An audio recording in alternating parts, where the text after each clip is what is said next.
n'y a pas eu de grosse surprise. On commence par les Girondins de Bordeaux. C'est la composition annoncée. Le seul suspense concernait le poste d'arrière latéral. Garde notre Roy, Thierry Tussaud. C'est donc Rohr et on a entendu Tussaud qui a été très sportif, très fair-play il y a quelques instants. Il est prêt à entrer bien entendu dans la mesure où on sait que Chalana pour l'instant ne tient pas encore la distance. Il n'a que 2 matchs dans les pattes. Il a joué 2 fois 1 heure en championnat de France. Alors, les remplaçants de Bordeaux sont donc Delachey, Tussaud, Martinez, Lipini et Audrin. L'entraîneur bien entendu Aimé Jacquet.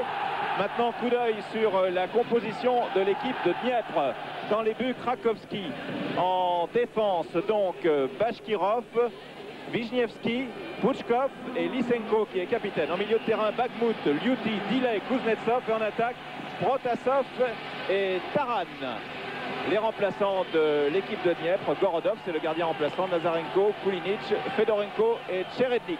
Entraîneur, monsieur Yemets, qui est un homme assez volumineux, nous le verrons tout à l'heure certainement en gros plan, avec les images de Jean-Paul Jaude et les moyens techniques de VTF. Monsieur Yemets qui pèse 125 kg, qui est un ancien joueur de Dniepr et qui a conduit cette équipe au titre de champion du RSS 83. Le championnat, je vous le rappelle, n'ayant commencé en Union soviétique, le nouveau championnat qu'il y a une semaine.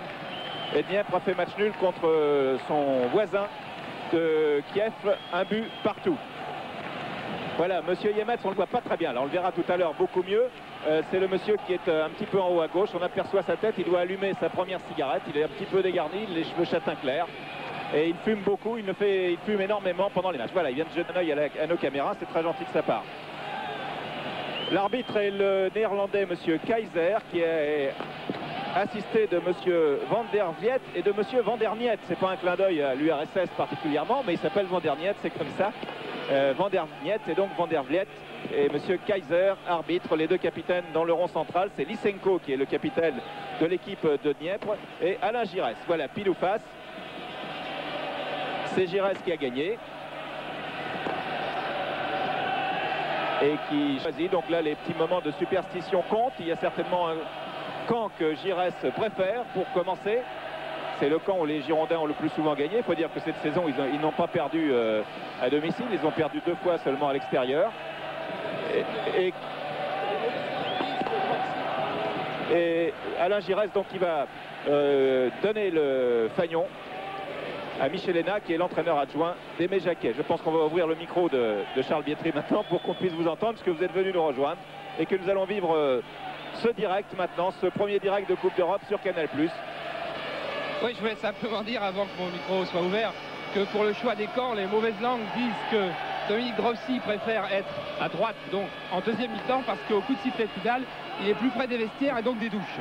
Voilà, c'est un clin d'œil de Dropsy qui ne manque pas d'humour, qui a trouvé beaucoup de sérénité en particulier depuis qu'il est arrivé ici. Coup d'œil aussi sur Krakowski, Sergei Krakowski, qui est le grand espoir soviétique, qui est la doublure de Dassaïev, qui est l'un des meilleurs gardiens du monde. Il est numéro 2 actuellement dans son pays et c'est donc l'équipe de Dniepr qui va engager avec Oleg Taran. Et il a choisi de jouer avec son maillot vert. Il n'était pas certain que son club le laisse jouer avec son maillot vert, car on a un petit peu de discipline dans l'équipe. Or, il joue en vert. Voilà, donc on va découvrir cette équipe d'Union soviétique avec Pouchkov qui a lancé sur la gauche pour Kuznetsov. Et le premier ballon touché par l'équipe de Dniepr eh bien, est sifflé par les 35 000 supporters ici du stade de Vélodrome de Bordeaux. Baptiston. Touvenel qui a énormément impressionné l'entraîneur de Dniepr, M. Yemets. Alain Giresse. Giresse qui réussit son premier dribble. Avec les bonnes chaussures que nous avons vues tout à l'heure, ouverture de Giresse pour Girard. Et Lysenko met en touche. Et immédiatement, on va pouvoir voir une position très très défensive des Soviétiques. On va la détailler tout à l'heure. Mais ils sont très repliés avec de multiples lignes. Et je crois que cette balle en profondeur que l'on vient également de découvrir va être une des caractéristiques du jeu soviétique. Ils vont, dès qu'ils ont le ballon, le lancer très très vite en profondeur, quasiment s'en débarrasser, en espérant une position de contre de Protasov ou de Daran, mais avec comme premier souci d'éloigner le ballon de leur but, car ils savent qu'ils ont une condition physique suffisante pour ensuite aller faire jouer les Bordelais. Ah, Tigana, mauvais contrôle, le ballon est tout de même pour les Girondins, on appuie avec Giresse. Pouchkov a renvoyé. Liuti, qui est le plus grand de cette équipe, qui mesure 1,90 m. Tigana. Ballon perdu par les Girondins. Ah, belle ouverture là pour Taran. Et attention, ça n'est pas terminé avec Kuznetsov, mais Touvenel est bien intervenu. Voilà, et de toute évidence, la défense bordelaise sur cette action était encore en train de chercher à se situer. Aimé Jacquet a décidé de faire jouer une individuelle, pas totale mais intelligente dans ses 40 mètres par Specht et Rohr. Et il faut que ça se mette en place. Chalana, premier ballon de Fernando Chalana. Dribble contré, le ballon est toujours pour les Bordelais. Ah oui, la faute. Coup franc à une 25 mètres environ, début de Krakowski. Et on a vu immédiatement Girard. Girard, charmant garçon dans la vie et homme dur et impitoyable sur le terrain. Alors on revoit la faute sur Rohr, un tacle irrégulier et possible. Girard qui est venu immédiatement se mettre devant le soviétique pour lui faire une partie d'œil dans l'œil et pour bien lui dire à ce jeu-là, tu ne gagneras pas. C'est certain.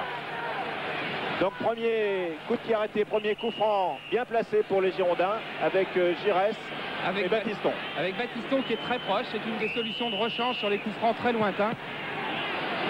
Giresse. Rohr qui est bien monté, Chalana de la tête, battu par Pouchkov. Rotassov qui lance le contre immédiatement pour l'équipe de Dieppe qui ne s'attarde pas en milieu de terrain comme vous nous l'avez laissé entendre il y a quelques instants. Chalana qui fait un petit pont qui passe. Chalana qui réussit un nouveau dribble et faute sur Chalana. Deuxième coup franc et carton jaune.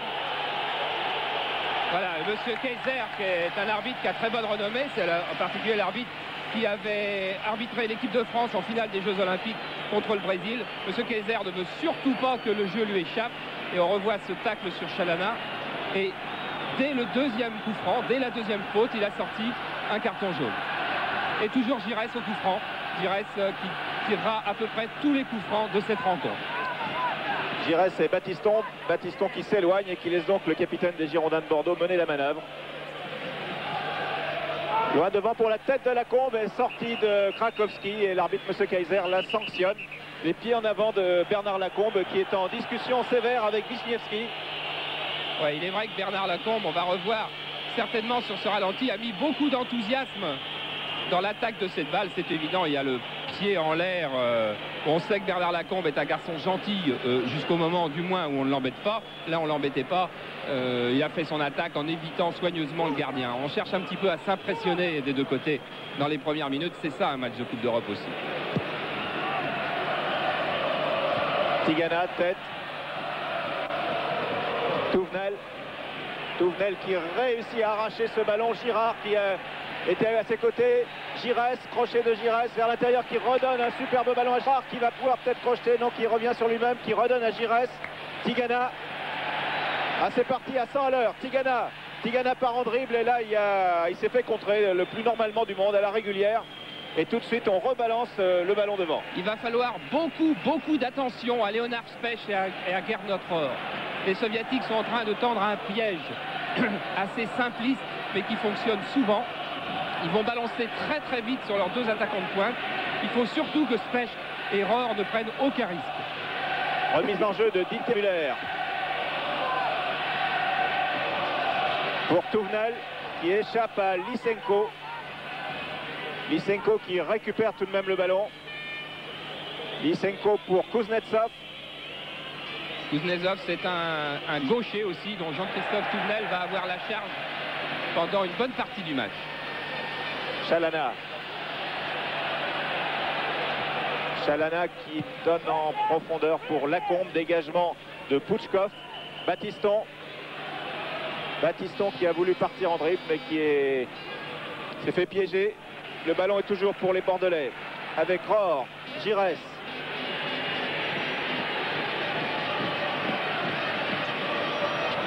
Chalana qui redonne à Giresse. Très beau, une 2 entre Chalana et Giresse. Giresse qui rentre dans la surface, qui centre en retrait. C'est bien joué. Première occasion assez franche et nette pour les Bordelais qui a été mal exploité à l'arrivée. Ah, c'est Dieter Müller qui a fait une très grosse faute technique sur ce centre en retrait de Giresse qui était parfait, qui était un petit peu vrillé de l'extérieur, alors ça l'a surpris. Il a voulu mettre le plat du pied. Il a été surpris par le rebond parce que la balle était vrillée. Il a complètement manqué sa reprise. C'était à 6 mètres du but. C'était une balle de but d'une incroyable qualité. Interception de Chalana. Girard qui se heurte à Lysenko. Chalana. Mauvaise passe de Chalana et tout de suite on part en contre avec Taran. Non. Remise en jeu de Touvenel, Battiston. Tigana. Specht. Qui a lancé Dieter Müller qui n'est pas content de la passe de Specht. Oui, il l'a jugé un petit peu forte car effectivement il avait fait un bon déplacement au milieu de la défense soviétique. Il avait bien trouvé la faille et la passe de Leonard Specht était un petit peu forte et il n'a pas pu la contrôler.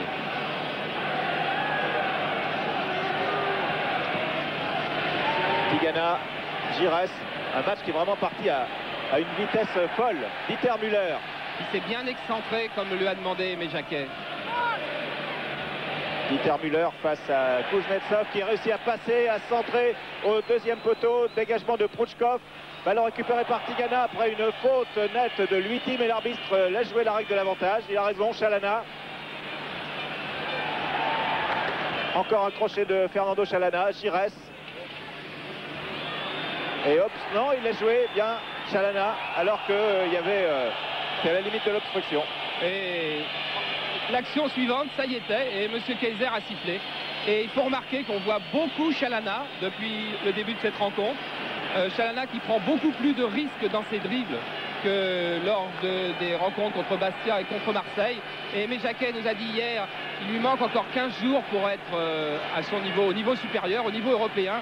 Mais il a suffisamment de classe pour créer beaucoup de problèmes à la défense soviétique. À nouveau Giresse et Battiston pour ce coup franc dans l'axe du but de Krakowski. Alors c'est un coup franc dans cette position-là que Giresse a répété beaucoup à l'entraînement. Et j'allais vous dire, il va le frapper de l'intérieur du pied dans la lucarne gauche. C'est effectivement une séance de coups de pied arrêtés qu'il s'est imposé lui-même d'une dizaine de minutes après l'entraînement hier matin, où il a répété exactement dans cette position-là, exactement cette frappe-là. Avec un coefficient de réussite important.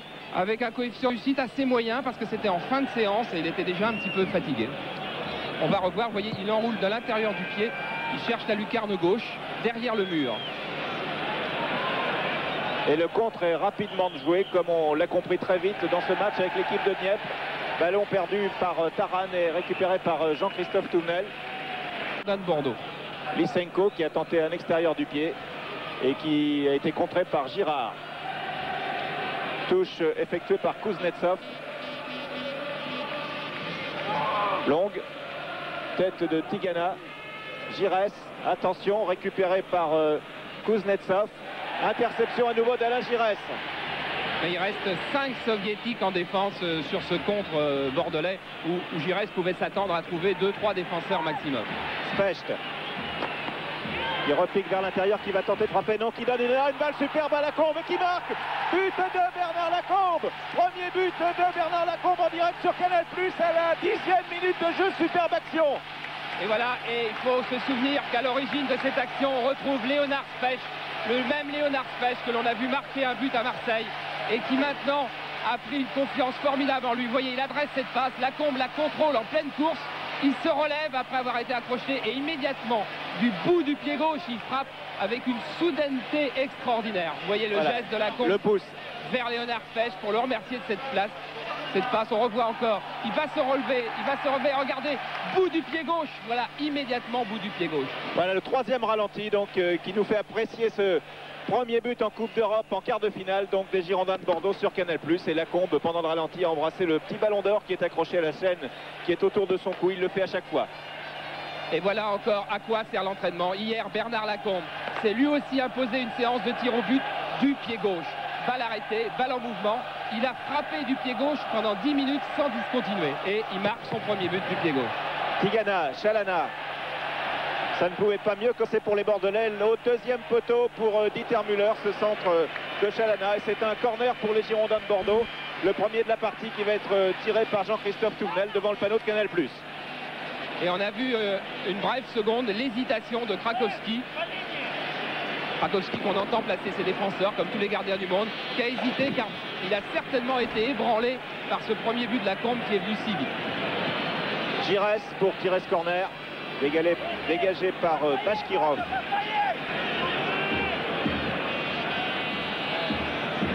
Longue balle pour Luiti. Luiti qui file et qui est stoppé irrégulièrement oui, par Girard, mais j'avais pas entendu le coup de sifflet de l'arbitre, on ne sait jamais. Luiti qui est vraiment un géant. qui a 22 ans. Et on revoit la fin de ce tacle de Girard.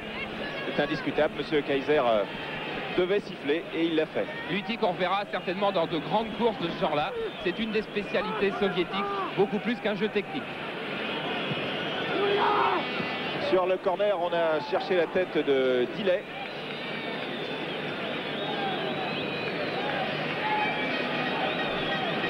Sur ce coup franc, donc. Sortie en touche qui est faite par Jean-Christophe Touvenel. Tigana, Giresse. Tigana. Garde notre or. Et regardez comme cette machine bordelaise se met bien en place, comme tous les rouages sont bien huilés. Ils se sont tous trouvés. Voilà, c'est la 7e ou 8e touche de balle des Girondins de Bordeaux. Et Dieter Müller, lui, a cassé le mouvement en voulant tenter un dribble.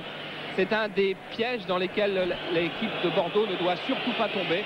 Elle doit garder son jeu collectif qui fait des prodiges depuis le début de la saison en championnat de France et ne chercher l'exploit individuel qu'au dernier moment dans la zone de vérité, dans les 10 derniers mètres.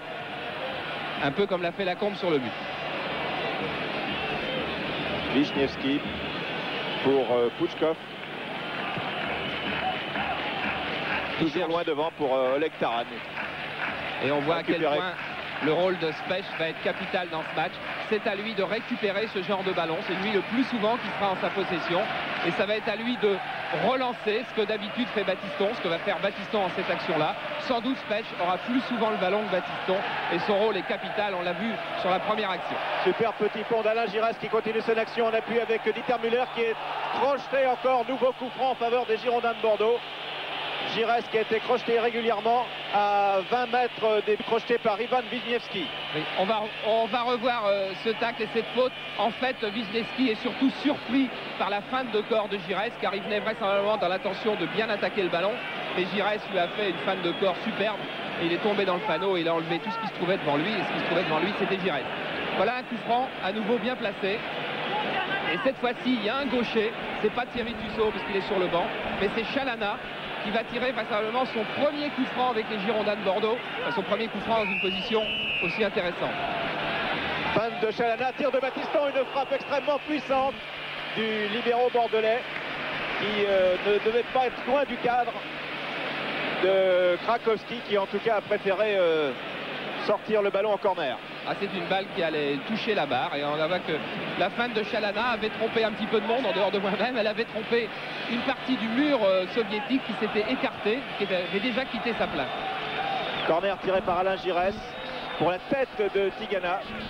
Reprise de René Girard qui est certainement l'un des meilleurs joueurs de volée de France. Et qui a presque failli réussir à un retourné de volée comme il en avait envie. Il nous en a parlé avant le début de la rencontre. Dans ses rêves, dans le but de ses rêves. Pour l'instant, c'est presque un match de rêve pour les Bordelais qui sont constamment à l'attaque, qui sont totalement maîtres du jeu et qui mènent par 1-0 après maintenant pile dans 2 secondes, un quart d'heure de jeu. Tigana.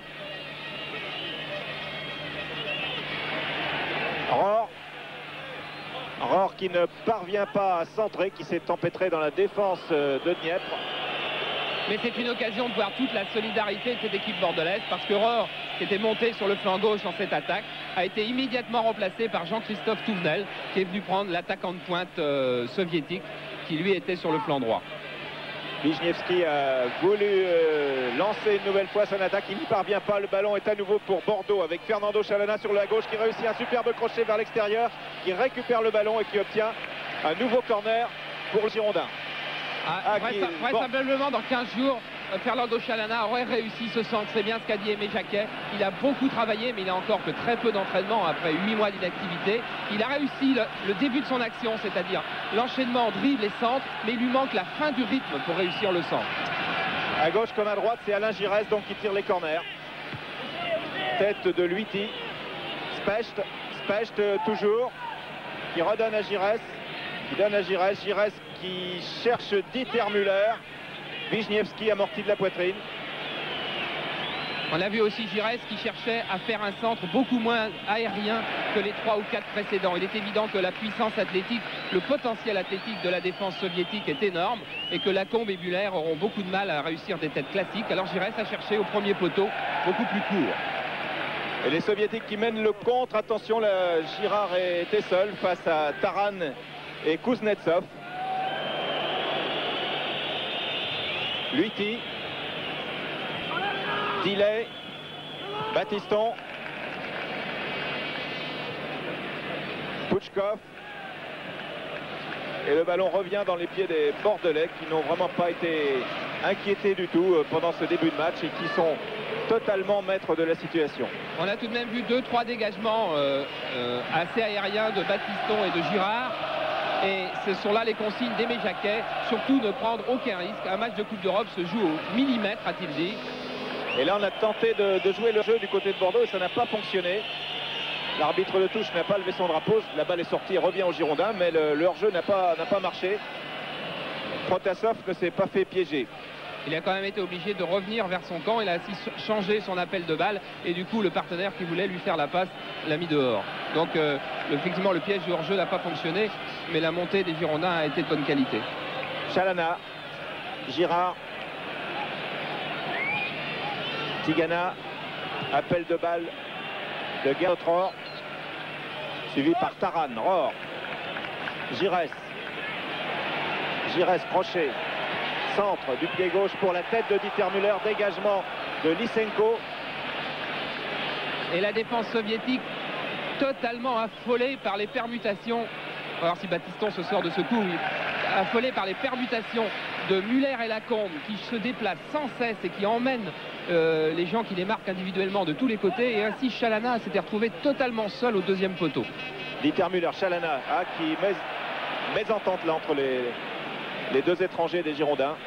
Les automatismes ne sont peut-être pas encore tout à fait là, effectivement. Chalana, rappelons-le, n'a joué que 2 matchs de championnat, 2 fois 1 heure, contre Marseille et contre Bastia. Remise en jeu de Lysenko pour Kuznetsov. Et Chalana hier qui m'a dit que pour le moment, celui avec lequel il se sentait le mieux dans le jeu, c'était Alain Giresse. Et comment en être surpris? Eh oui, Luiti. Ah, Luiti, attention, une bonne balle pour Oleg Taran. Ils vont très très vite en contre-attaque. Ils ne mégotent pas en route. Leur qualité physique, personne n'en sera surpris. C'est une équipe soviétique typique qu'on voit là ce soir. C'est-à-dire techniquement de bonne qualité sans plus. Tactiquement assez moyenne aussi, mais fort bien regroupée et très fort physiquement. Ah, belle ouverture de Giresse pour Bernard Lacombe et penalty. Penalty pour une faute de Pouchkov sur Bernard Lacombe. Penalty à la 19e minute de jeu. Alors on va revoir cette action. Pour obstruction. Oui, il y a faute sur Lacombe, mais si c'est une obstruction et si c'est seulement une obstruction, la sanction est peut-être un peu délicate de la part de M. Kaiser, car il aurait sans doute pu siffler coup franc indirect. On verra sans doute tout à l'heure le ralenti. Voilà, on va voir la passe de Giresse. Regardez Lacombe. Ah, il y a obstruction, épaule sur la poitrine de Bernard Lacombe. C'est au libre choix de l'arbitre. Il pouvait siffler ou coup franc indirect pour cette obstruction, ce qui est une des lois du jeu, ou pénalty s'il pense que c'est un petit peu au-dessus de la limite. En tous les cas, c'est un pénalty que va tirer Dieter Müller. Alors que là, silence, ouais. Non, mais là, les joueurs soviétiques demandent à ce que le ballon soit replacé exactement sur le rond et qu'il ne dépasse pas du rond. À la demande de Lysenko et M. Kaiser laisse le ballon là où il est. Voilà. Dieter Müller. Et le gardien repousse Krakowski qui est coutumier du fait sur la reprise. Il n'y a pas eu but. Krakowski qui est Dieter Müller qui se tient la tête à 2 mains.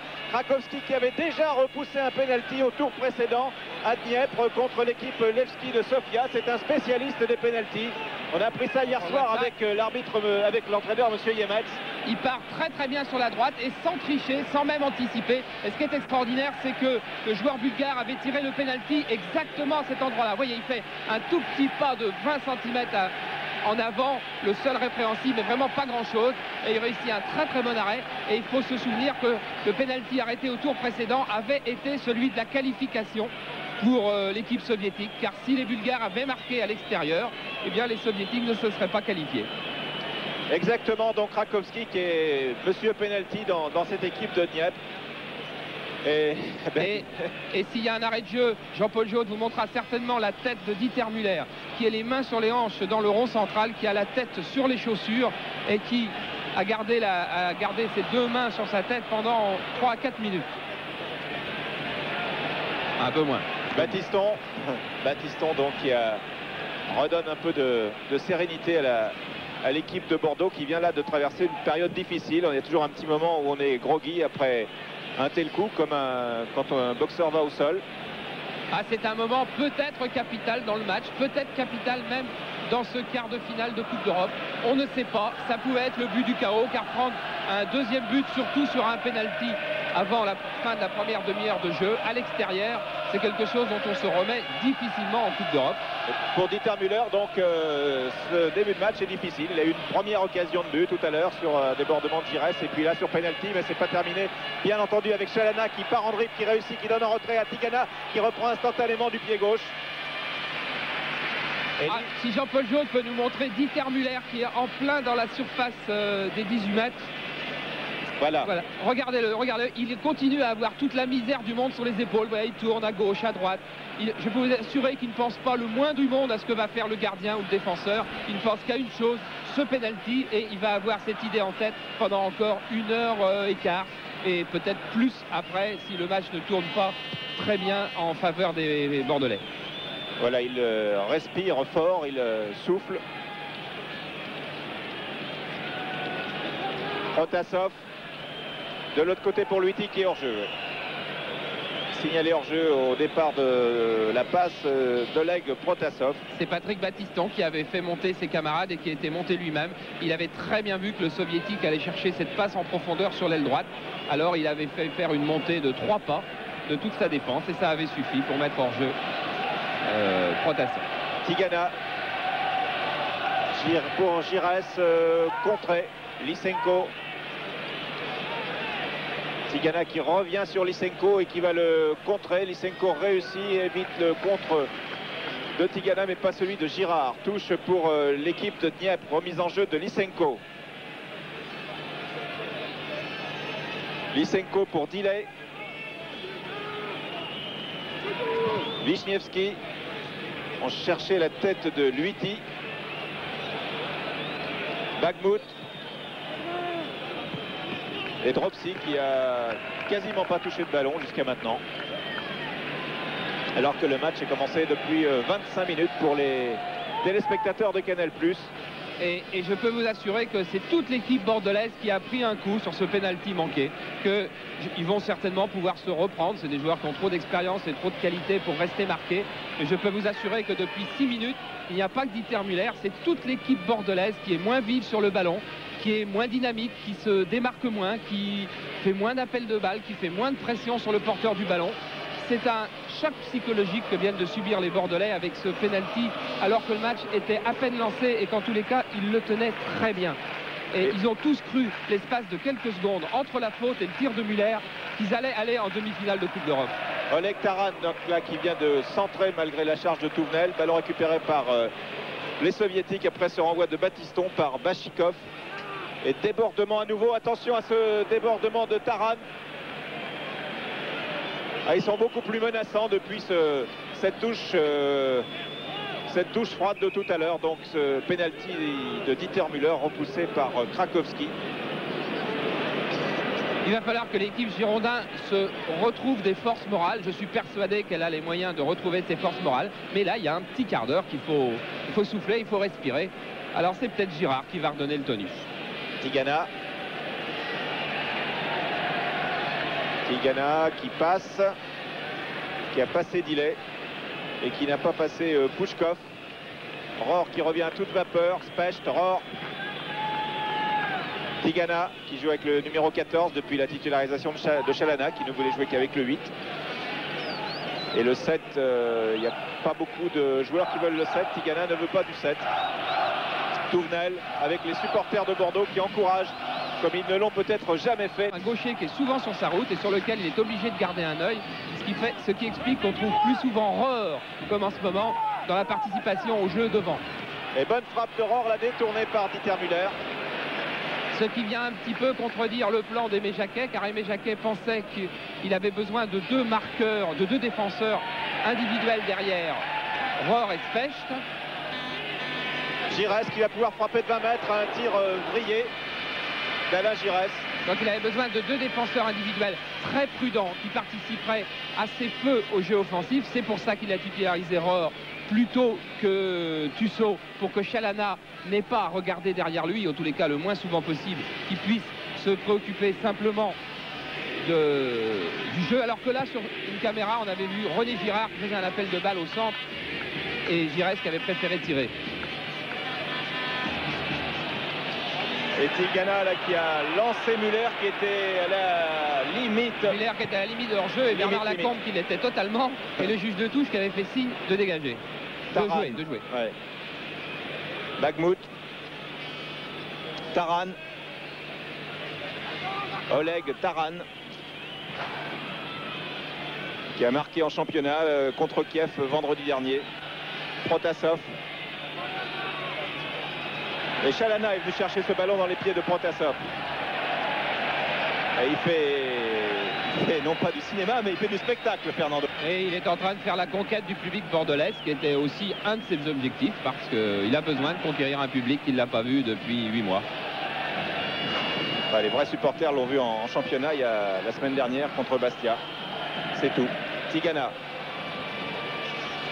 Alors que la caméra là vous a montré Bernard Lacombe marqué de très très près. Girard. Muller. Bonne ouverture de Muller sur la droite pour Touvenel qui parvient à centrer juste avant que le ballon ne sorte. Pour la tête de Lacombe, c'est pas terminé. Lacombe à la lutte avec Bashkirov. Et les soviétiques se dégagent très très vite avec une balle pour Oleg Taran qui était tout seul, qui a donné en retrait à Luiti, qui lui a redonné immédiatement. C'était peut-être un petit peu trop vite fait. Mais on a eu un aperçu de la condition physique soviétique, car au moment où Luiti frappait sa balle, il y avait 5 soviétiques qui à toute allure passaient le rond central. Léonard Specht, alors que nous approchons de la demi-heure de jeu, qu'il y a toujours 1-0 en faveur des Girondins de Bordeaux. But marqué, je vous le rappelle, à la 9e minute par Bernard Lacombe. Jean Tigana qui redonne à Girard. Mauvaise passe de Tigana, Lysenko. Tigana qui revient.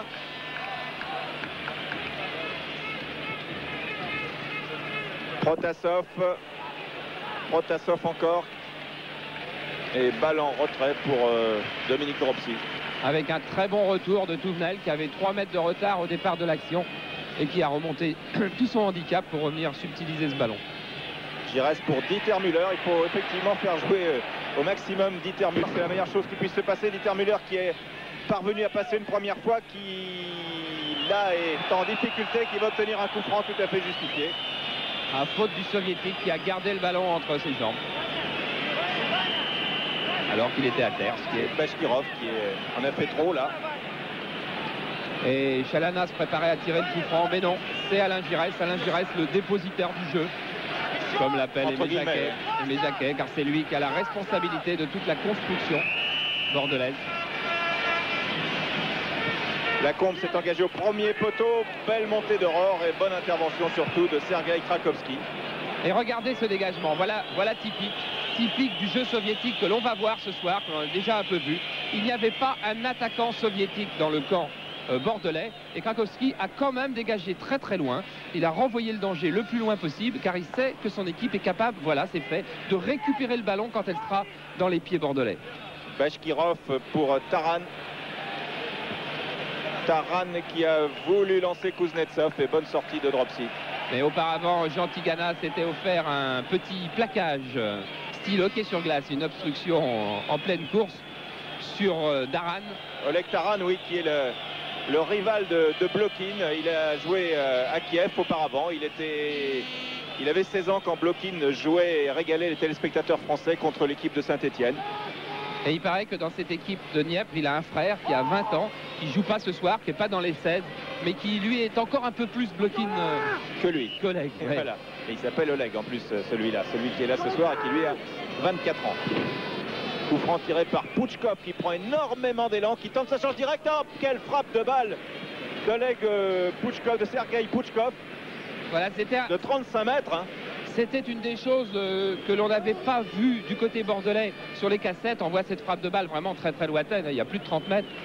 Les rares images que les bordelais ont pu voir sur des cassettes des matchs soviétiques, on a vu très très peu de coups francs et on ne sait donc pas qui sont les tireurs et qui sont les frappeurs côté soviétique.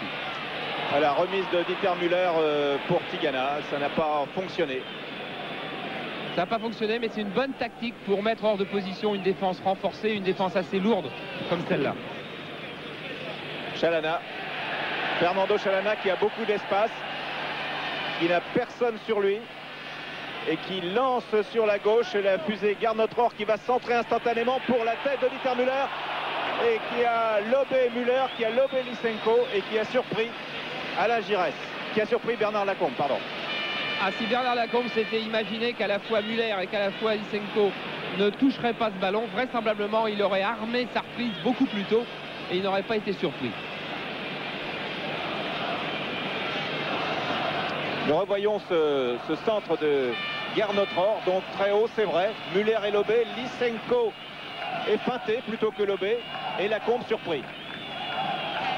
Dès qu'il a vu le ballon arriver, un peu tard, Bernard Lacombe n'a pas eu le réflexe de frapper de demi-volée. Il a voulu contrôler, mais c'était aussi un peu trop tard et la balle lui a échappé en bondissant sur le tibia. Encore un de ces longs dégagements de Krakowski. C'est un style assez stéréotypé, celui de l'équipe de Dniepr, académique. Et sur lequel les attaquants soviétiques ne doivent quand même pas prendre beaucoup de plaisir, car c'est pas très agréable ces ballons qui tombent du ciel et en même temps que vous tombent sur les épaules les défenseurs. Battiston, Rohr. Battiston qui est le joueur le plus prudent depuis le début de la rencontre. Chalana. Rohr qui part très vite et qui n'obtient pas le coup franc qu'il pensait mériter. Et M. Kaiser est net, sortie de but, non. Et M. Kaiser a un petit sourire pour Gernot-Rohr, lui indiquant qu'il avait plongé volontairement pour faire un petit peu de cinéma et qu'il n'y avait aucune faute. Voyons donc que sa passe ou son action était mal en point. Dégagement de Sergueï Pouchkov qui a une frappe de balle qu'on a appréciée tout à l'heure sur ce coup franc de 35 mètres. Girard, Tigana, Luiti. Et non, les défenseurs bordelais n'ont pas bougé. Ils ont joué le hors-jeu. Et du coup, Oleg Taran, qui était dans le dos de Jean-Christophe Touvenel, est resté dans le dos de Touvenel. Oui, Taran qui déjà a été impressionné par Touvenel. Voilà déjà 2 ou 3 courses qu'il arrête après 4 ou 5 mecs, abandonnant quasiment face à la vitesse de Touvenel. Le duel entre Chalana et Bagmout. Avantage Bagmout cette fois. Et on s'aperçoit que les Girondins ont conservé leur position classique de ces derniers matchs de championnat, avec Girard sur le flanc droit, Tigana dans l'axe central, Chalana sur le flanc gauche et Giresse totalement libre pour alimenter les 2 attaquants de pointe. On a vu une chose rare à ce niveau, une touche mal faite par Bagmout. M. Kaiser l'a redonné pour les Bordelais, mais c'est quand même l'équipe de Dniepr qui repart avec Oleg Taran que l'on voit vraiment beaucoup, mais qui a du mal à combiner. Il n'y a que 2 attaquants de pointe, Protasov et Taran, et là le contre est mené par Alain Giresse très rapidement, qui a traversé tout le terrain, balle au pied qui donne à Dieter Müller qui s'est engouffré, qui va centrer maintenant. Long centre de Dieter Müller, reprise fantastique de volée d'Alain Giresse au-dessus des buts de Krakowski. Un geste très beau, très pur du capitaine des Girondins de Bordeaux que nous allons pouvoir analyser. Voilà. On voit juste la fin du centre de Dieter Müller. Giresse qui a remarquablement armé sa reprise de volée, qui passe au-dessus, elle peut être dedans, c'est exactement pareil, ça se joue à rien. On voit Alain Giresse. Mais il faut revenir aussi sur toute l'action qui a été superbe. Muller et Lacombe ont croisé leur course, ce qui fait que Muller s'est retrouvé démarqué sur la gauche pour l'ouverture de Giresse. Il centre immédiatement du pied gauche et il retrouve Giresse à la réception. Regardez le geste. Voilà, c'est une reprise de volée presque parfaite. Je n'oserais pas dire que s'il avait été penché de quelques centimètres de plus, le ballon aurait sans doute été sous la barre. C'est pas à Alain Giresse qu'on va faire des remarques d'ordre technique. Il est un des maîtres européens et mondiaux en la matière. Belle feinte là de Bernard Lacombe sur Lysenko.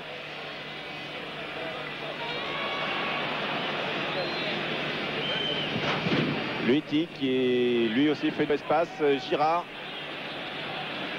Tigana.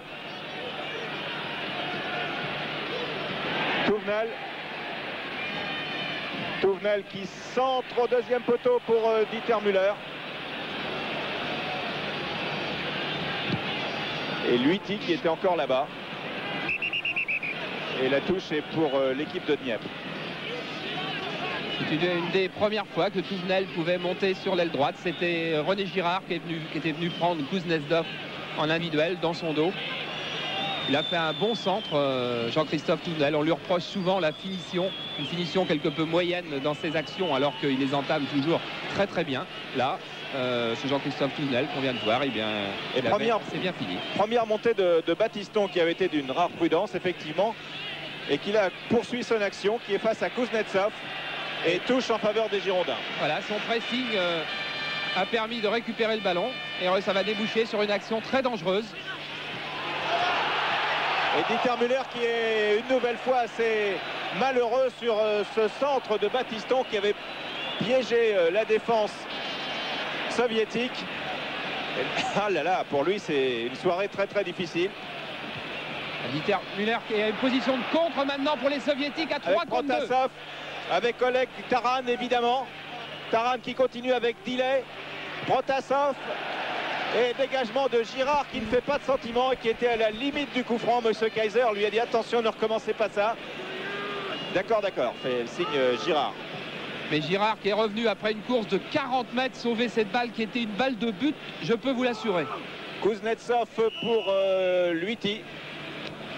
Voilà la montée de Battiston. Vous voyez comme Aimé Jacquet a raison quand il dit un match de Coupe d'Europe se joue au millimètre, il ne faut jamais prendre de risques. Eh bien Patrick Battiston qui était monté sur cette action-là n'avait pas été remplacé dans l'axe de la défense et les soviétiques ont pu jouer un contre à 2 contre 1 d'abord contre Spech, puis à 3 contre 2 et il a fallu que René Girard fasse un miracle défensif.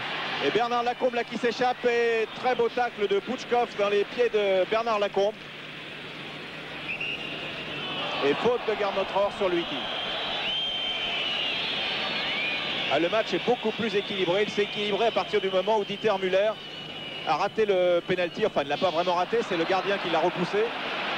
Et coup d'œil là sur le banc des Girondins avec Aimé Jacquet qui porte toujours ses lunettes. Attention, elle a une occasion de but encore pour Dieter Müller dans les 16 mètres. Oh là là, c'est pas possible. Il est maudit ce soir. Dieter Müller est maudit. Ah, il est pas maudit. Il est perdu depuis. Il est liquéfié depuis ce pénalty manqué. Il manque de spontanéité, il manque de confiance. Il est perdu, c'est un joueur perdu sur le terrain. Il a l'air vraiment comme une âme en peine. C'est un cliché, me direz-vous, mais je crois que ça... Regardez-le la tête. Il pourrait être à la tête déjà de 3 buts Dieter Müller si ça avait été le vrai Dieter Müller. Giresse, Dieter Müller. Dieter Müller qui talonne dans le vide. Ah, et quand plus rien ne va, eh bien vraiment rien ne va. Parce que cette talonnade-là aurait pu être bonne d'ailleurs. Tigana qui passe, Bachnikov qui centre pour Dieter Müller. Tigana encore qui va pouvoir recentrer une nouvelle fois. Il a vu Giresse qui reprend instantanément. Belle reprise de Giresse, bel arrêt aussi de Sergei Krakowski. Giresse qui se dit ce soir, attention, on n'a pas la chance avec nous. Mais l'action en tous les cas était superbe. On revoit Tigana qui avait très bien levé la tête, une prise instantanée de Giresse. Elle est au milieu du but. C'est ce qui cause sa perte. Mais c'était encore un geste et une action tout en soudaineté, tout en créativité. Et c'est avec ce genre d'action que l'on mettra hors de position la défense soviétique. Luiti qui vient de gommer Battiston. Luiti qui centre en retrait pour Jean Tigana. Voilà, Giresse va à nouveau pouvoir orchestrer le dépositaire du jeu, donc comme l'appelle Aimé Jacquet. Dieter Müller, allez Dieter, il réussit son contrôle et donne à Chalana, une bonne balle pour Chalana qui a été remise pour Bernard Lacombe et ça a été déménagé illico presto par Pouchkov. Et là, les soviétiques sont peut-être en train de souffrir physiquement. Ils ont été complètement débordés 2 fois de suite par les contre-bordelais. Ils n'ont pas eu la force de revenir. Leur milieu de terrain a été lâché sur le début de l'action. Et Taran à nouveau, quasiment seul, qui est maintenant soutenu par Kuznetsov, par Delay, par Protasov, et qui va pouvoir lancer sur la droite. Voilà, il le fait bien, mais il y avait hors-jeu de Bashkirov. Et c'est Fernando Chalana qui était revenu se mettre dans l'axe de Bashkirov comme c'est son rôle. Il doit occuper le flanc gauche en attaque la majorité du temps, mais si l'arrière latéral monte, eh bien c'est à lui de revenir dans sa zone de jeu, ce qu'il avait fort bien fait. Alors que feriez-vous si vous étiez à la place d'Aimé Jacquet, voir que Dieter Müller, qui est un très bon joueur, qui est 2e buteur du club, est-ce qu'on le sortirait maintenant? Est-ce qu'on le laisse encore? Eh bien, Aimé Jacquet a décidé de laisser Dieter Müller sur le terrain. On n'est qu'en première mi-temps, on ne sait pas encore ce qui peut arriver. Oleg Taran qui lance là, il n'y a pas hors-jeu, attention, oh oui, attention au but de Luiti, non, oui, égalisation de Luiti, oh là là, ils ont cru hors-jeu, Luiti qui est parti dans le dos de la défense et qui égalise à la 41e minute, égalisation de Luiti. Et voilà des gestes de colère du côté des Girondins. Vous avez vu Bernard Lacombe avec son maillot. Vous n'avez pas vu René Girard venir hurler aux oreilles. Regardez, ça part dans le dos. Ça part dans le dos de Specht et Gernot Rohr qui réclame le hors-jeu au lieu de serrer son marquage. Dominique Dropsy sort à la rencontre de l'attaquant soviétique qui a réussi à croiser son tir auparavant et Gernot Rohr arrive trop tard. Et c'est là un tournant important et capital peut-être dans le match. On revoit encore l'attaquant soviétique qui a croisé devant Rohr. Dominique Dropsy qui va chercher à se coucher avant que le soviétique croise parfaitement et redresse parfaitement la course du ballon. Girard dans la surface pour Dieter Müller, tête de Müller, dégagement non raté, dégagement de Bashkirov raté en 2 temps et qui a réussi tout de même à sauver devant Bernard Lacombe. Et là, oui, obstruction de Touvenel sur Protasov. Et encore une occasion bordelaise là, qui a vraiment tenu à peu de choses. Cette tête de Müller, là, cette fois-ci, était bonne. Elle a été sauvée assez miraculeusement par la défense. Et malheureusement, Bernard Lacombe s'était arrêté, n'avait pas suivi après l'énorme toile du défenseur soviétique. Et on lit sur les visages des Bordelais ici René Girard. Voilà, les yeux au ciel. Hein. On comprend tout. C'est pas la peine de sous-titrer. Giresse pour Fernando Chalana. Chalana, tacle de Bashkirov, interception de Bashkirov qui repart aussitôt avec Oleg Taran qui suit Bashkirov. Ah, Aimé Jacquet doit être malheureux. Il a fait que 10 minutes de causerie vers 5 heures après la collation cet après-midi. Et ces 10 minutes-là ont été consacrées uniquement à dire quasiment ne prenez pas de risque, surtout en Coupe d'Europe au match aller. C'est la première mi-temps, vous l'avez entendu d'ailleurs juste avant le match. Attention, là c'était une belle ouverture encore pour Dieter Müller. Ne prenez surtout pas de risque. Un match de Coupe d'Europe se gagne d'abord en ne prenant pas de but. Chalana. Taran. Oleg Taran qui rate son dégagement. Krakowski. Et on approche de la fin de la première mi-temps. Nous sommes dans la dernière minute du temps réglementaire. Et il y a ce score d'un but partout alors que au bout d'un quart d'heure de jeu, quand il y a eu pénalty en faveur des Girondins qui menaient 1-0, eh bien, on pensait que la nette domination du début de match des Bleu Marine serait concrétisée au tableau d'affichage et ce n'est pas le cas du tout. Jean-Christophe Knell, donc, qui est à la lutte là. Et on râle un petit peu dans la défense. Maintenant, c'est après Jean-Christophe Touvenel. Il faut surtout que les Bordelais gardent tout leur sang-froid et tout leur calme. Ils sont pour le moment tout de même assez nettement supérieurs aux Soviétiques. Regardez les erreurs techniques des Soviétiques. Et ils vont avoir encore d'autres possibilités de but. Car ils ont eu beaucoup d'occasions depuis le début de match. Alain Giresse pour Bernard Lacombe, bonne tête pour Dieter Müller qui va pouvoir frapper. Et encore une intervention de Krakowski sur ce tir de Dieter Müller qui décidément doit passer la plus mauvaise 45 minutes de sa carrière internationale de l'équipe d'Allemagne de l'Ouest. Voilà Dieter Müller qui a failli rester à genoux au sol jusqu'à la fin de la première mi-temps. C'est pas possible, doit-il se dire. Au moins ça, il se dit au moins ça. Chalana sur le corner, Giresse. Deuxième poteau. Et encore Krakowski qui, soulignons-le tout de même, fait une superbe partie. Oui, il ne faut surtout pas oublier sur cette dernière action de Dieter Müller que Dieter Müller a réussi une très bonne frappe croisée et que par un magnifique réflexe du point droit, le gardien soviétique a sorti le ballon. Voilà, et c'est la fin donc de la première mi-temps ici au stade Vélodrome de Bordeaux. Sur ce score d'un but partout, but de Bernard Lacombe à la 9e minute de jeu. Égalisation du géant Luiti à la 41e. Alors on va se retrouver bien entendu en direct toujours ici pour la deuxième période, pour ce match qui est retransmis sur Canal+, donc en clair ce soir, et aussi que nous avons offert avec l'accord des Girondins de Bordeaux à tous les téléspectateurs d'FR3 Aquitaine. Et Canal+ sera en Aquitaine la semaine prochaine. Si vous voulez vous abonner, vous appelez le 530 10 10 à Paris, vous faites le 16 et le 1. On vous dira tout, sinon vous pouvez aller chez votre dépositaire, non pas dépositaire du jeu comme Alain Giresse, mais dépositaire de récepteur de télévision. Alors que là nous voyons les joueurs qui rentrent au vestiaire, ils vous diront tout, comment s'abonner à partir de la semaine prochaine dans la région Aquitaine. Voilà, nous vous montrons un peu ce que nous faisons. Nous allons vous montrer maintenant à vous tous qui nous suivez en clair ce soir, eh bien ce que sont les programmes de Canal+. Dans quelques instants, on laisse les Girondins, si vous voulez bien Jean-Paul Jaude, rentrer jusqu'au vestiaire parce qu'il y a des visages qui expriment plus de choses parfois même que de longues interviews. Là nous voyons de dos donc Baptiston, nous voyons de dos Girard sous ce long tunnel qui va conduire les Girondins de Bordeaux, qui va les conduire au vestiaire dans quelques instants. Et tout de suite après, eh bien, vous aurez un aperçu assez précis de ce que sont les programmes de notre chaîne, qui est une chaîne qui consacre beaucoup de temps au sport et au football en particulier, puisque nous retransmettons 25 matchs de championnat d'ici depuis notre création, depuis le mois de novembre jusqu'au mois de novembre 85. Gare Notre-Or donc qui remonte. Et l'obscurité de cette petite cour qui nous conduit au vestiaire. À gauche, le vestiaire de l'équipe de Dniepr. Et à droite, avec Gare Notre-Or pour guide, le vestiaire des Girondins de Bordeaux.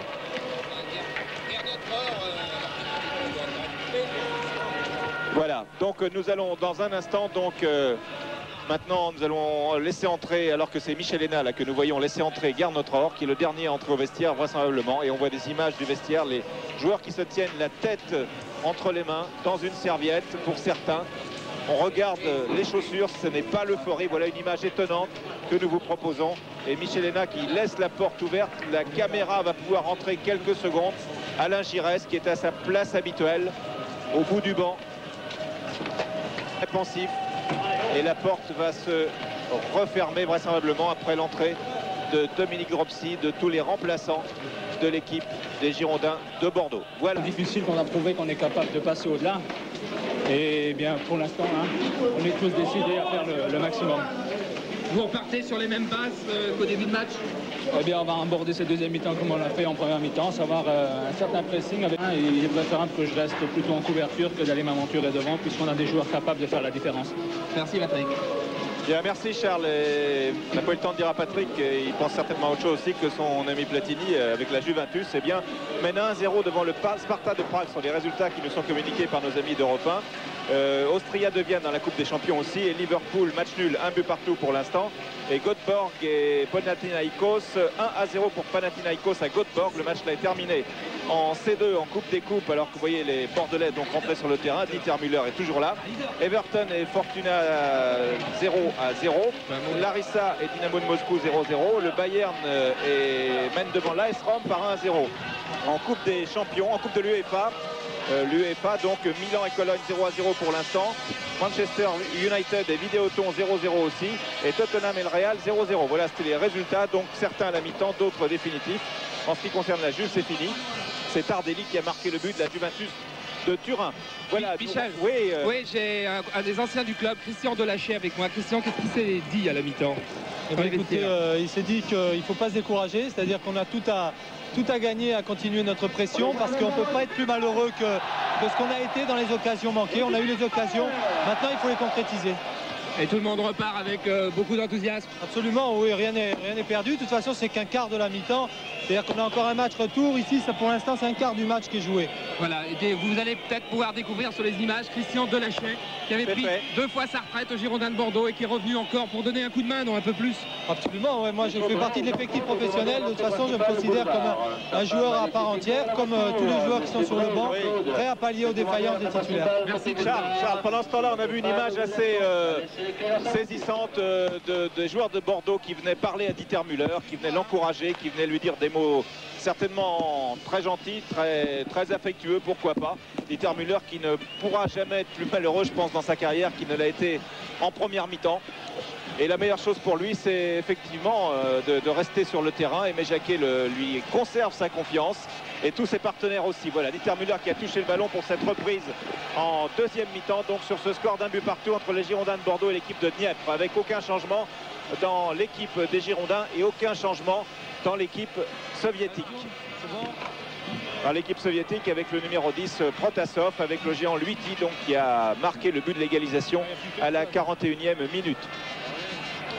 Il n'y a qu'un quart du parcours d'effectuer, effectivement, comme le disait Delaché il y a quelques instants. Remise en jeu par Jean-Christophe Touvenel.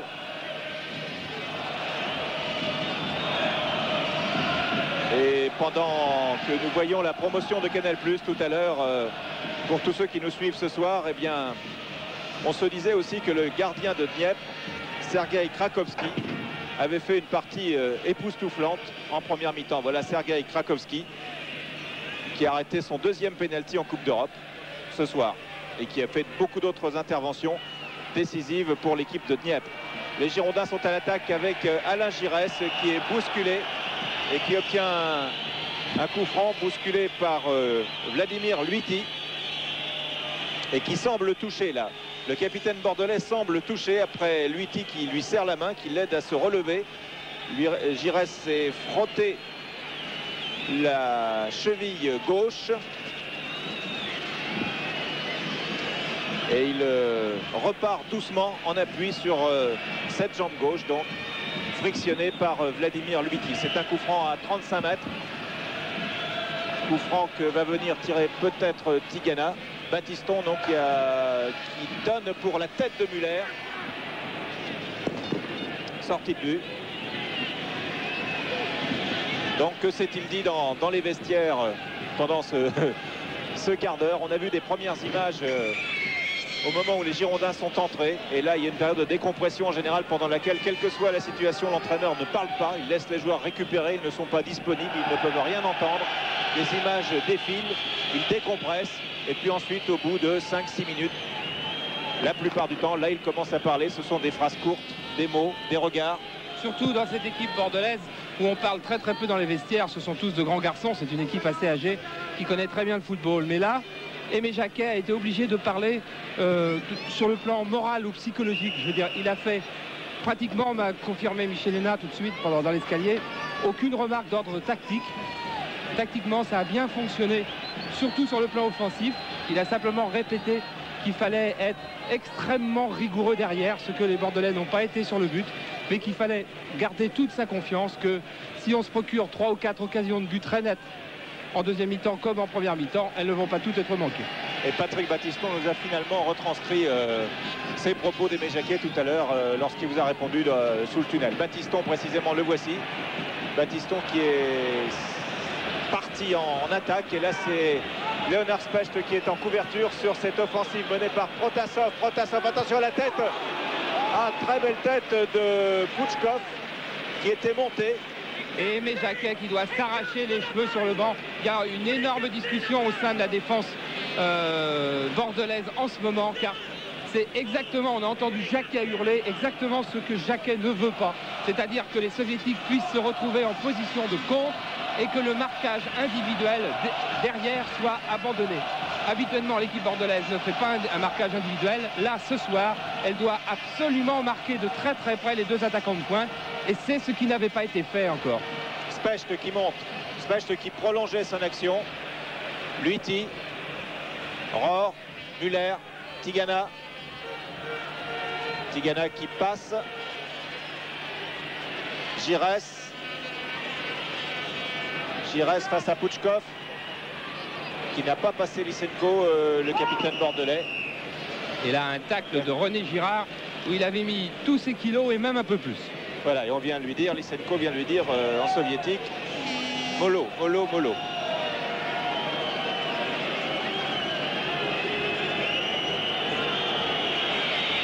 Le soigneur va chercher à entrer sur le terrain, mais l'arbitre lui fait signe qu'il n'en est pas question et que le jeu doit reprendre. Voilà, pas question de commencer à gagner du temps pour l'équipe de Dniepr qui évidemment serait très heureuse de rentrer en Ukraine avec ce score nul.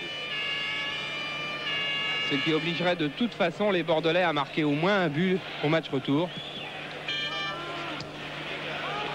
Et pour l'instant, dans les deux premiers tours, Dniepr n'a pas pris de but sur son terrain. Dniepr qui repart avec Protasov. Et il faut que les Bordelais redonnent immédiatement du rythme au match. Il ne faut surtout pas laisser ralentir et laisser les Soviétiques économiser leurs forces, car je peux vous assurer qu'ils se dépensent beaucoup depuis le début du match. Il faut continuer à les obliger à se dépenser pour qu'ils craquent en fin de rencontre, par exemple.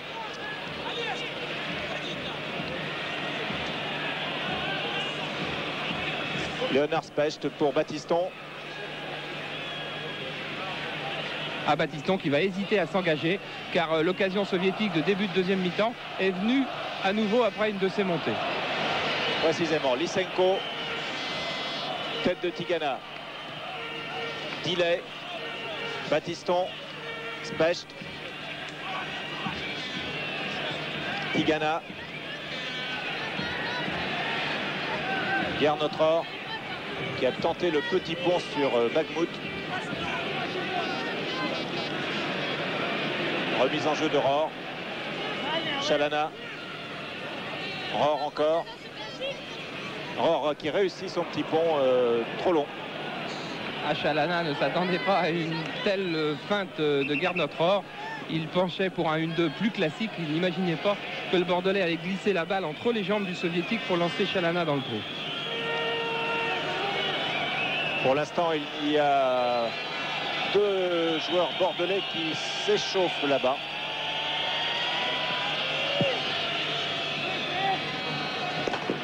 Tête de Tigana. Girard. Touvenel.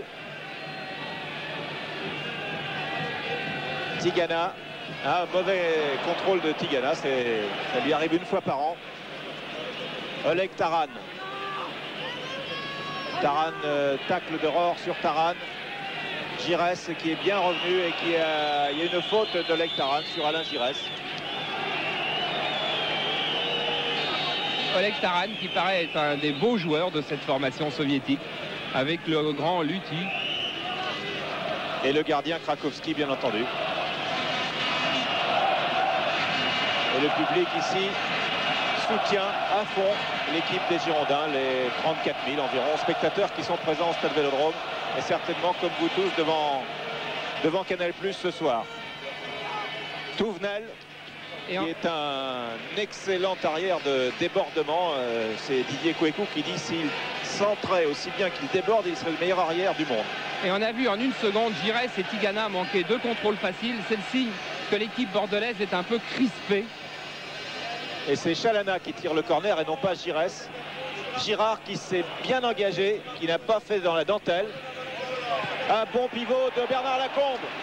Un superbe pivot, il est remarquable dans beaucoup d'actions, Bernard Lacombe, en particulier dos au but, comme ça, appuyé sur la défense. Il a pivoté, tiré, et une nouvelle fois, c'est Krakowski. Et on va revoir ce geste très très classique d'avancante, après que Girard va aller récupérer la balle sur l'aile gauche et va centrer instantanément. Voilà, c'est fait. Bernard Lacombe amortit pied gauche, il pivote et il retire du pied gauche. C'est un geste classique d'avancante, mais un geste assez difficile à réaliser. Oleg Taran. Taran passe en retrait de 55 mètres, alors que nous revenons sur ce ralenti de Lacombe avec une caméra derrière les buts. Regardez, deux petits appuis sur le pied droit et il se retourne pour frapper du pied gauche.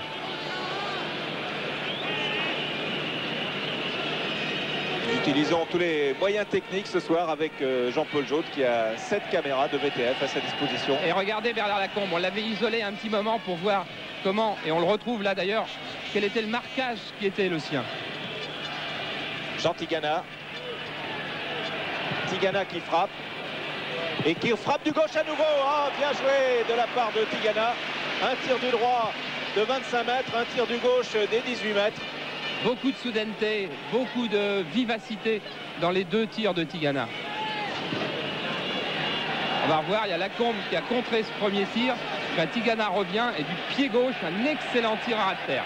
Ça va redonner du rythme au Bordelais. Et c'est parti à nouveau avec Girard qui lui tente sa chance de 25 mètres. René Girard. Il avait poussé un tout petit peu trop son ballon alors qu'il ne s'est pas retrouvé exactement sur ses appuis. Alors ça va là glisser sur le côté gauche. Voilà, gros plan sur Sergei Krakowski qui a joué au tournoi de Toulon, vous l'a dit, dans la sélection soviétique, qui est gardien de l'équipe olympique, ce qui est très important aussi en URSS. Pour eux, le fait que Touvenel ait été champion olympique est aussi important que d'autres jouent en demi-finale de la Coupe du Monde. Nouvelle attaque menée avec Dieter Müller. Dieter Müller qui est assez esselé sur cette action, qui cherche le coup franc et qui l'obtient. Il n'avait pas d'alternative, c'était ça. Il y avait 4 soviétiques autour de lui. Alors attention, à une bonne balle pour Alain Giresse aussi. Une de ses positions favorites, pas tout à fait, car de temps en temps, il aime mieux être plus excentré sur la gauche. Mais regardez avec cette caméra là, on a vu exactement la situation. Le gardien soviétique va placer son mur sur sa gauche, il est aligné sur le poteau gauche. Et pour Giresse, ou pour Chalana qui est sur son pied gauche de l'autre côté, Chalana qui n'a toujours pas tiré. Alors, est-ce que ça va être son premier coup franc? Ah, Giresse dans le mur. Alors Giresse a voulu contourner le mur du côté où n'était pas le gardien, puisque le gardien avait placé le mur sur ce côté gauche. Mais il n'a pas assez enveloppé sa balle, l'a pas fait assez monter non plus. Corner tiré par Fernando Chalana pour une tête de Prouchkov, alors que Prouchkov était à la lutte avec Tigana. Bagmoud pour Luiti. Et Battiston, excellemment placé dans son rôle de couvreur, est venu couper la course des deux soviétiques. Et on peut relancer du côté des Girondins. Avec René Girard. Pour Alain Giresse. Bagmoud récupère dans les pieds de Giresse. Taran. Oleg Taran qui a voulu donner à Protasov. Interception de Battiston. Chalana. Girard. Girard qui repique vers le centre, qui redonne même sur la droite carrément, qui renverse le jeu avec Jean Tigana qui va centrer. Centre de Tigana au premier poteau. Talonnade de Bernard Lacombe. Bernard Lacombe qui cherchait son comparse, Dieter Müller. Les deux hommes, quand l'attaque vient de loin, sont très écartés l'un de l'autre. Et une fois que l'action a été déclenchée, cherchent à se rapprocher. Touvenel. Touvenel contré par Oleg Taran qui est partout. Chalana. Chalana pour la tête de Lacombe. Lysenko. Chalana à nouveau. Ah, Chalana qui a... Oui, faute de main. Ah, je ne sais pas si les Bordelais vont gagner ce match, mais ils ont quand même affaire à une équipe qui leur est inférieure techniquement, qui est vraiment un ton en dessous. Il manque pas grand-chose pour que le déclic se fasse. Le déclic, ça aurait pu être le pénalty de la première mi-temps, on ne va pas en parler toute notre vie. Mais vraiment, il manque peu de choses. Giresse pour la tête de Lacombe et c'est bien joué. Ah, Lacombe qui a bien feinté, qui a piqué vers le premier poteau pour faire cette tête sur une passe d'Alain Giresse. C'était encore un de ces coups francs où Alain Giresse ne cherche pas systématiquement une tête très aérienne, mais il cherche un joueur qui s'engagera, qui piquera au premier poteau. Et comme la défense centrale soviétique est un peu lourde, vous allez voir Bernard Lacombe sur ce ralenti, il va gicler. On va le voir certainement couper la course. Voilà, il a giclé devant son défenseur parce qu'il est plus rapide, parce qu'il est plus prompt et parce que le centre était assez tendu. Tigana. Tigana qui lance bien Lacombe, qui talonne, ah là là. Et reprise instantanée de Girard. Et encore ce gardien, Sergueï Krakowski, qui était en déséquilibre au moment du tir de Girard, qui ne s'attendait pas à cela et qui a récupéré la situation de façon encore assez éblouissante. Ah, les Soviétiques ne vont pas regretter que Krakowski joue dans les buts, car lorsqu'il était petit, il voulait jouer dans le champ, et puis un jour dans une équipe de jeunes, on lui a dit mais non, pourquoi tu viens nous embêter dans le champ, tu es trop petit. Bah, de toute façon, va dans les buts, parce qu'en Union soviétique, on aime les footballeurs puissants. Alors il est parti dans les buts, mais dans les buts, il a grandi, et il a tellement grandi qu'il est maintenant un des deux meilleurs gardiens soviétiques, et que ce soir, il joue un bien mauvais tour au Bordelais. Ah, c'est lui qui est la star de cette retransmission pour l'instant. Touvenel. Touvenel encore. Et faute sur Jean-Christophe Touvenel avec Lysenko là qui vient discuter avec Touvenel, me demande ce qu'ils peuvent se dire.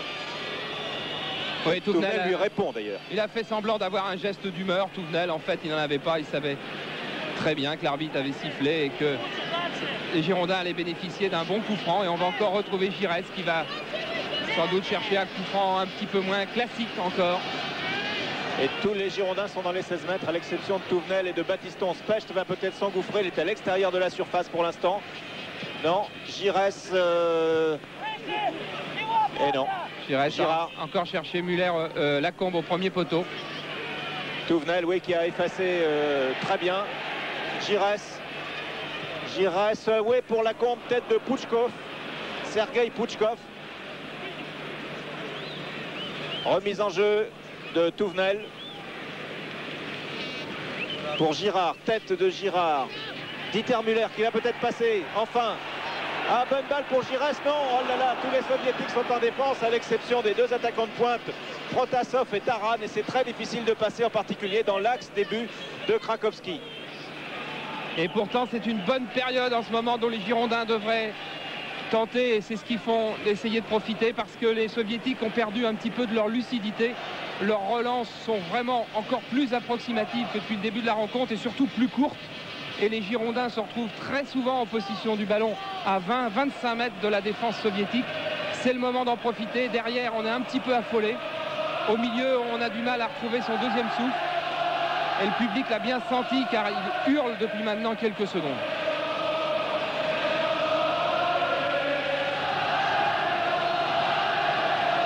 Tigana, Léonard Specht. Specht va tenter sa chance. Ouais, belle frappe de Specht du pied gauche qui a fait frémir le montant des buts de Krakowski. Specht qui est un buteur. Il a marqué en championnat il n'y a pas longtemps. Voilà, Specht qui aborde la deuxième mi-temps aussi dans de très bonnes conditions car il s'est fait masser assez longtemps. C'est un des joueurs qui se fait masser le plus longtemps à la mi-temps avec Dieter Müller. C'est un petit peu les vieilles jambes, ont besoin d'un peu plus de soin. 31 ans tous les deux. Et on le retrouve là. Specht qui avait marqué à Marseille en direct sur Canal+. Pour ce match OM Bordeaux, c'était les débuts de Chalana en championnat. Chalana qui joue maintenant depuis 62 minutes. Et Thierry Tussaud qui s'échauffe derrière les buts depuis maintenant 5 minutes. Touvenel, oui, encore une interception de Krakowski. Et il y a eu carambolage entre Krakowski et Bernard Lacombe. Lacombe est resté au sol et Krakowski, au bout de quelques secondes, s'est allongé à son tour. Alors que Lacombe semble toucher à la cuisse. On va revoir au ralenti, il y a une collision aérienne. Voilà, Krakowski qui sort et Lacombe qui vient le charger tout à fait irrégulièrement.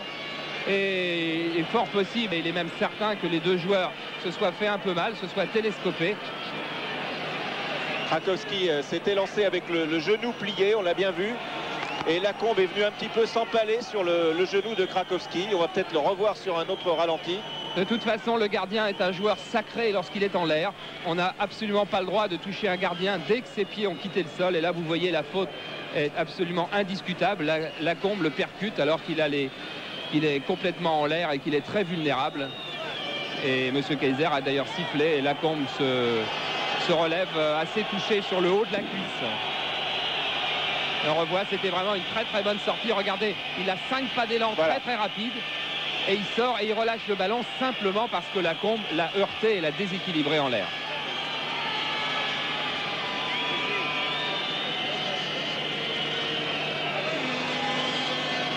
C'est un des joueurs les plus sympathiques de cette équipe soviétique, un des seuls avec lesquels on peut parler, un des seuls même qui cherche un petit peu le contact. Et Vincent Machenaud, un des journalistes de l'équipe, vous dirait aussi à quel point il a bon appétit, car hier matin il a pris un énorme petit déjeuner avec purée, saucisses, yaourt, omelette, en laissé baba son entraîneur qui lui fait pourtant 125 kilos. Oui, monsieur Yemets, que non.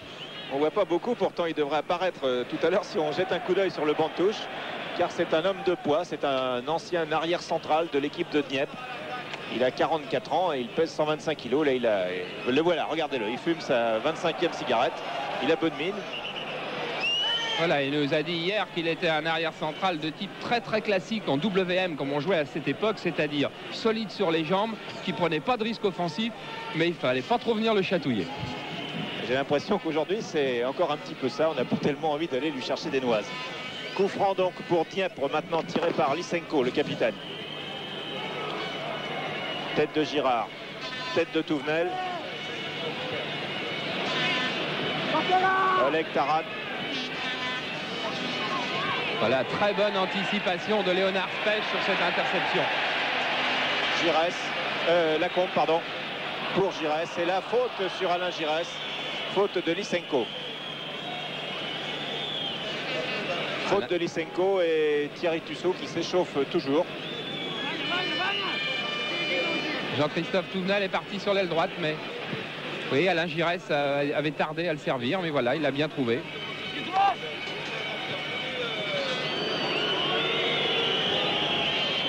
Et on en est à la 20e minute en deuxième mi-temps. Et toujours ce score d'un but partout. Et toujours ce problème pour les Bordelais, donner du rythme et surtout ne pas laisser des temps morts. Tête de Pouchkov, Tigana. Tigana frappe à nouveau. Tigana donne à Touvenel. Touvenel rate un petit peu son centre, récupéré par Girard qui remet immédiatement. Tête de Taran là, qui est venu dégager. Giresse qui a bien lancé Garnotror qui va pouvoir centrer, qui est bousculé, qui remet en retrait pour Chalana. Tigana qui part en crochet, qui pousse un peu trop son ballon. Et les Soviétiques repartent immédiatement en contre-attaque. Attention, il y a danger pour les Girondins sur ce contre mené par Oleg Taran qui est face à Battiston, qui rate sa passe. Interception de Leonard Specht. Oh là là, quelle minute de folie à laquelle nous avons assisté. C'est pas fini avec Lacombe qui efface, qui donne à Tigana qui a voulu lancer Chalana. Wisniewski. Et ballon récupéré par Dieter Müller pour la tête de Lacombe. Non, Giresse encore. Et Luiti qui passe Touvenel. Et coup franc. Faute de Jean-Christophe Touvenel sur Vladimir Luiti. Luiti qui est un des rouages essentiels de cette équipe soviétique. C'est quasiment le seul qui dans la relance ne balance pas systématiquement loin devant, essaie de calmer un peu le jeu, essaie de construire, et c'est lui un des hommes dangereux. Ils ne sont pas beaucoup de cette équipe soviétique. Je dis ils ne sont pas beaucoup car cette équipe soviétique est tout de même surclassée par cette équipe girondine. Bon, rien ne rentre, sans doute en raison d'une certaine carence de Dieter Müller en première mi-temps, d'une certaine malchance en deuxième, mais vraiment les occasions de but se multiplient. Chalana qui a bien prolongé pour Garnotror. Garnotror face à Bagmouta qui marche sur le ballon, qui le conserve. Rohr toujours, il n'a personne en soutien, il est obligé de centrer, il n'a pas d'autre solution à chercher le corner et il le trouve. Et voilà encore une des limites dont je parlais de l'équipe soviétique. Ils ont vraiment des limites techniques. Voilà encore un contrôle assez facile qui aurait permis une relance ordinaire. Et bien ça se termine par un corner pour les Girondins. Ce sont des bonnes bandes d'attaque qui sont redonnées sans cesse par les défenseurs soviétiques. Et il serait quand même assez étonnant que les Girondins n'en profitent pas. Corner tiré par Alain Giresse pour la tête de Tigana, mais encore une très belle prise de balle, une belle sortie, beaucoup d'assurance et voilà un coup d'œil de Krakowski là. Oui. Un coup franc qui a été fort bien arbitré d'ailleurs par Bernard Lacombe, car depuis un moment Bernard Lacombe faisait signe à l'arbitre que le gardien soviétique faisait beaucoup plus que les 4 pas autorisés pour dégager, et Bernard Lacombe a encore hurlé à la suite de cette sortie de Krakowski. On va peut-être la revoir. Voilà, c'est la caméra qui suit Lacombe pendant tout le match et qui l'a été... Regardez le gardien. 2, 3, 4. Et il va encore reprendre 3 pas d'élan pour dégager. Voilà, Bernard Lacombe qui fait son petit arbitrage. Voilà, encore 1, 2, 3 pas d'élan. Bernard Lacombe qui appelle l'arbitre, c'est un scandale. Et monsieur Kaiser qui signe. Et quel document cette image avec cette caméra qui ne suit que Bernard Lacombe, c'est vraiment le plus. Et alors là, c'est un coup franc indirect, donc à l'intérieur de la surface. Et les Girondins de Bordeaux ont 2 solutions. Petite passe de Giresse sur Patrick Battiston à droite, ou sur Jean Tigana ou Leonard Specht un petit peu plus loin. Sans doute Battiston. Et qui marche sur un joueur, Battiston, parce que son tir, comme vous l'avez vu, a été repoussé. Et le contre est mené à toute vapeur par Protasov, qui a trouvé là-bas, qui cherchait Oleg Taran, qui a été pris de vitesse par René Girard. Très bon retour de René Girard sur cette contre-attaque de Dieppe. Et encore une occasion bordelaise, donc, qui vient donc d'être manquée. Mais je suis persuadé qu'il peut y en avoir d'autres. Si les Girondins n'enlèvent pas ce match ce soir, ils auront beaucoup de regrets, car c'est une équipe qui est très nettement à leur portée. Et dans 15 jours, en Ukraine, ce sera peut-être pas tout à fait la même histoire, car il faudra aller leur marquer un but sur leur terrain. Et ça sera très difficile, car c'est une équipe qui peut jouer regroupée, puissante, et sur son terrain, dans des conditions toutes nouvelles, les Girondins ne seront peut-être pas aussi à l'aise. La faute là de Luiti sur René Girard, et d'autant que, on vous l'a dit, le championnat a repris la semaine dernière, a commencé la semaine dernière, le nouveau championnat pour toutes les équipes, donc y compris pour Dniepr, et que d'ici là, Dniepr aura joué 2 fois en championnat et donc aura un peu plus d'automatisme, plus de matchs dans les jambes. Ils joueront contre Kharkov à domicile et ils iront jouer ensuite au Dynamo de Moscou avant de recevoir à Krivoy Rog l'équipe des Girondins de Bordeaux. Touvenel. Et le public de Bordeaux qui est européen, entre guillemets ce soir. Battiston, Girard, Wisniewski qui tape loin devant pour Luiti. Et vous avez vu Luiti, il n'a pas perdu inconsidérément son ballon.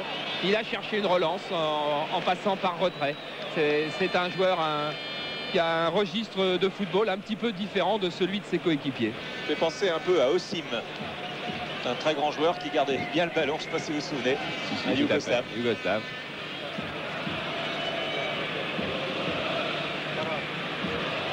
Battiston, oui, avec Protasov qui le suit et qui le tacle.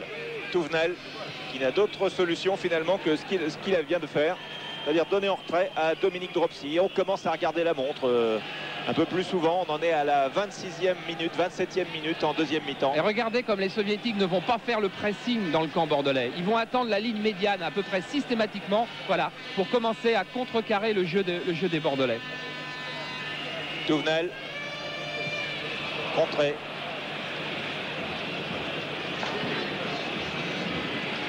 Remise en jeu de Touvenel pour Girard. Battiston. Touvenel. Touvenel, le centre de Touvenel pour Girard qui s'était bien engagé. Lysenko, Girard qui n'est pas en jeu. Et encore une intervention magnifique. Et c'est pas fini du gardien Krakowski. Giresse, Chalana. Chalana prolongé par Guernotror. Oh là là, ce gardien, il est magique. Krakowski est vraiment un gardien magique.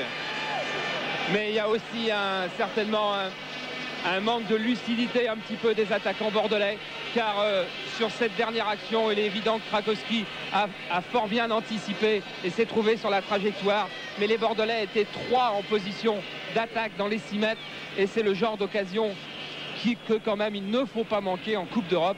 Il est vrai que Krakowski fait un grand match. Il est vrai aussi que des occasions de but de cette qualité, on n'en trouve pas tout le temps, on n'en trouve pas souvent en quart de finale de Coupe d'Europe. Et ce manque je dirais pas de réalisme, parce que l'équipe girondine est bien connue pour avoir beaucoup de réalisme, je dirais plutôt ce manque de lucidité devant le but va peut-être coûter cher à l'équipe bordelaise. Dropsy pour Battiston, Dropsy qui n'a quasiment rien eu à faire, si ce n'est de se trouver face à face avec Luiti en fin de première mi-temps. Specht, Chalana. Chalana qui joue un petit peu plus longtemps que d'habitude, même assez nettement. C'est son 3e match. Chalana, il y a du jus, il court. Guernotror. Rohr qui cherche la tête de Müller. Dégagement de Wisniewski. Et hors-jeu de Dieter Müller. Dieter Müller et Chalana. Je ne sais pas. Aimé Jacquet va prendre la décision de faire rentrer Thierry Tussaud incessamment, car Michel Hénin était déjà allé parler à Thierry Tussaud derrière le but. Va-t-il faire sortir Chalana? C'est pas sûr, car il peut également sortir Rohr, car il est évident maintenant que les actions dangereuses soviétiques se font pas du côté gauche, enfin pas sur le flanc de leur attaque, mais se font essentiellement de l'autre côté, et donc que Rohr est très souvent libre, et peut-être sur une fin de match, la vitesse, le tempérament offensif, la puissance de frappe de Tussaud peuvent être intéressantes dans le dernier quart d'heure. Tigana. Touvenel. Suivi par Girard. Voilà, il va pouvoir donner à Girard qui s'est bien démarqué, qui va peut-être centrer immédiatement. Pour la compte qui donne à Giresse, reprise instantanée du capitaine des Girondins. Voilà, c'était encore une très bonne action bordelaise. Mais peut-être que maintenant les Bordelais sont un petit peu crispés devant le gardien, qui répugnent un petit peu à tenter leur chance, qu'ils ont un petit complexe, car Tigana pouvait tenter une volée relativement possible à 10 mètres des buts. Il a préféré remiser sur Giresse. Corner tiré par Giresse et sortie de Krakowski qui pour la première fois passe au travers, comme on dit dans le jargon des footballeurs. Ah, il s'est complètement déchiré et la balle a rebondi sur le pied de Dieter Müller qui, là, on ne pourra rien lui reprocher, ne pouvait pas s'attendre à ça. Regardez, Krakowski prend bien ses appuis et il se déchire, mais alors complètement au niveau des mains. Et l'équipe de Dniepropetrovsk vient de commencer à la seconde même avec les Girondins à gauche. Les Girondins qui doivent ici absolument, Jean-Michel Larquet, marquer un but en raison du résultat nul du match aller à Bordeaux. Oui, un résultat nul qui équivalait presque à une défaite, et puisque les Girondins sont obligés.